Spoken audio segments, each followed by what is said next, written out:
Dr. Rob, there's a lot of implant success criteria that are talked about in the dental field by you and by others. What is one commonly spoken about implant success criteria that you in particular don't use? Wow. You're right. There are a few colloquial criteria that people present and talk about a lot. Most of them are centered around marketing. Okay, marketing. And I'm not sure if it's coming from the dental supply companies or it's coming from the individual who have agendas to meet. But the one in particular that I find very interesting is a design criteria that has a lot of traction in the market, and I 100% ignore and never control for this parameter. And that parameter is gingival thickness at the site of the implant location. The theory goes like this. You have an edentulous location, and you measure the thickness by taking a probe with a stopper, like an endo probe, endo file with a stopper on it, and you push it down right where you're about to drill the hole for the implant, and you measure the thickness of the attached gingiva in that location. And so the theory is that if that number is greater than 2, you have what they call thick tissue. If that number is less than 2, you have what they call thin tissue, okay? And the study goes, if you have thick tissue, you have less crestal bone loss than if you have thin tissue. So if you have thin tissue on top of the bone, you have more crestal bone loss. Now, I never control for this parameter. I never ever think about it. I never control for it. I never measure it. I never talk about it. I don't do it at all. And yet other people are fascinated and rather obsessed with this parameter. The reason why I don't control for it is that it doesn't have any clinical relevance.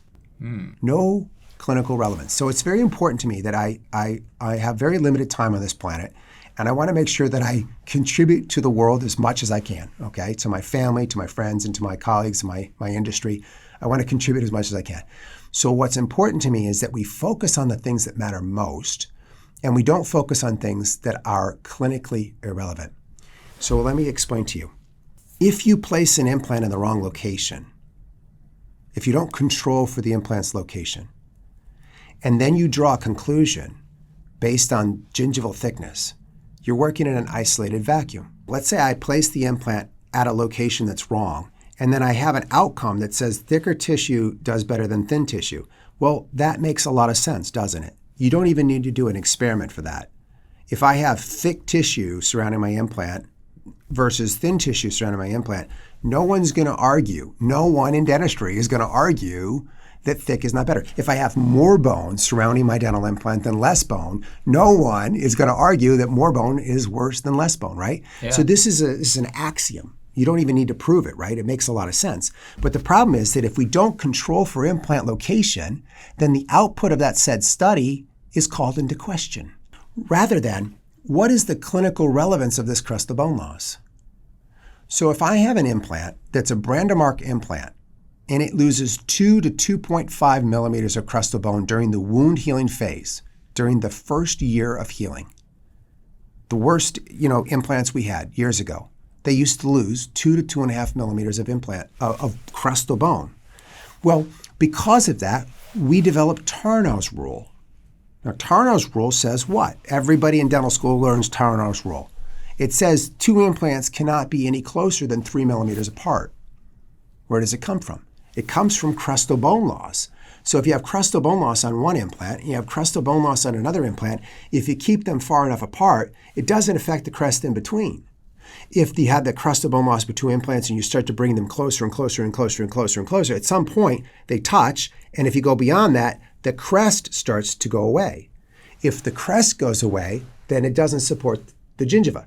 If the gingiva is not supported, then you either get a black triangle or you have to do a long interproximal contact on your crown so that you close the black triangle down, but then that doesn't look aesthetic, does it?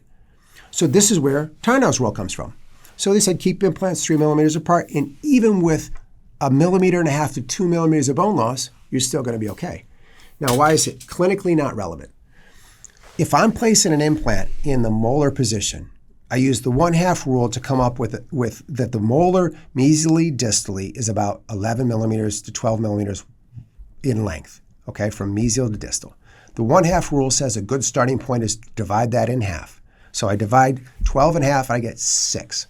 So if I place a 6 millimeter implant in the first molar position, that's the ideal starting point for my pros, okay? If there's 2 millimeters of buccal bone, 2 millimeters of lingual bone, how much bone do I have on the mesial and distal of that solution? 3. I have 3 millimeters on the mesial, I have 3 millimeters on the distal.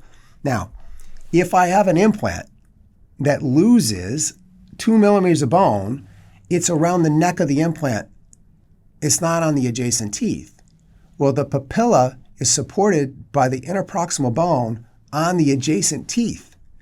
So I can place that and have terrible crestal bone management. I mean, just awful crestal bone management from an ancient implant. And if you looked in the mouth, you wouldn't know. If you looked at a buccal image in a mirror of the first molar I just described, the gingiva would fill, the papilla would be there, you wouldn't have a long contact, and the zenith on the height of the phrenogingival margin on the buccal would be perfect. So if I can do that with an implant that stinks, what do you think I can do with a modern implant like the BioHorizons implant that has reported about 0.53 millimeters of crestal wound healing around a platform-switched implant with laser lock? A 0.53, so that's 530 microns. 530 microns, we're talking half a millimeter, okay? It's clinically not relevant. I heard one lecture recently where they referenced a paper that said this implant has 2 times better the crestal maintenance of this other implant. And I said, wow, that's a lot, 2 times better. So I downloaded the paper from PubMed and I read it. And I said, well, that was very clever because one implant claimed to have crestal bone loss of 0.3. The other one claimed to have 0.6. 300 microns versus 600 microns. It's clinically not relevant. It's not going to affect your papillary fill. It's not going to affect your longevity of your solution, not the health of the solution, not the zenith of the buccal tissue. It's just not relevant. And so none of this has anything to do with measuring the initial thickness of the tissue. If you go to John Coyce's work and Dennis Tarnows' work on papillary fill, these are historic papers, everybody's read them, right? If you go to those 2 papers and you look at where you can guarantee papillary fill, it's 4 millimeters above the crestal bone, the interproximal crestal bone. If the contact point is 4 millimeters above that point, you will not have a black triangle, okay? Nowhere in that report did they take into consideration the patient's phenotype.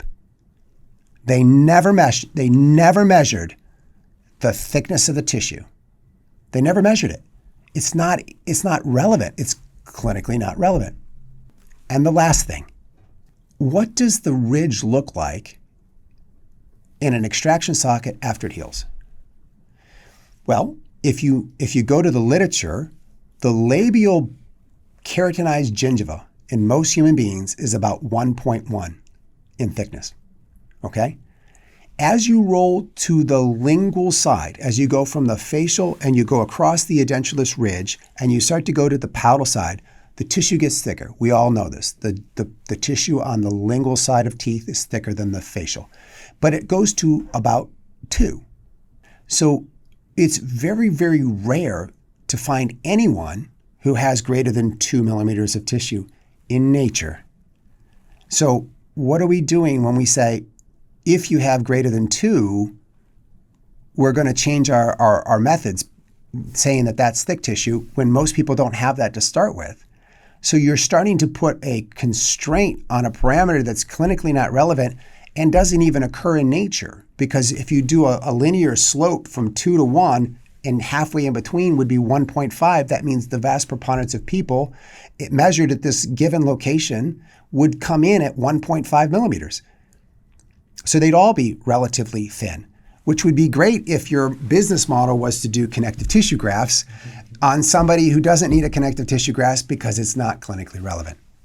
So I hope this helps to clarify this one parameter that is not part of my 21 criteria for implant success. It is the one that's one of a couple that are on the outside that I never even think about, I never control for, and I have amazing, long-term, beautiful aesthetic, stable solutions. This has been another episode of Implants Made Simple. I'm Dr. Robert Stanley, Smile Engineer, out.